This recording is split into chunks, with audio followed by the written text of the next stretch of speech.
તળાજી નદીનો પુલ વધુ જોખમી બન્યો। રસ્તાઓ પર લોખંડના પાઇપો લટકી રહ્યા હોય તેવા વિડીયો જોવા મળી રહ્યા છે। આજરોજ તારીખ 17/10/2025ના સવારે 10 વાગ્યે વાત કરીએ તો તળાજા મહુવા ચોકડી પાસે આવેલ તળાજી નદીનો પુલ જોખમી હોવાને લઈને મેજિસ્ટ્રેટ દ્વારા જાહેરનામું બહાર પાડવામાં આવ્યું હતું કે ભારે વાહનો અહીંથી પસાર કરવા નહીં।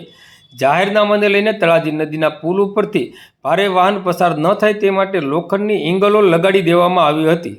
તળાજી નદીના પુલ ઉપર લગાવવામાં આવી એંગલને લઈને આજે કોઈ વાહન ચાલક દ્વારા તોડી પાડવામાં આવતા રસ્તા ઉપર લટકી રહી હોય તેવા વિડીયો સામે આવ્યા છે। તળાજી નદીનો બ્રિજ ઉપરથી તમારે જો પસાર થવું હોય તો મોતને પણ સાથે લઈને પસાર થવું પડે તેવું જોવા મળી રહ્યું છે।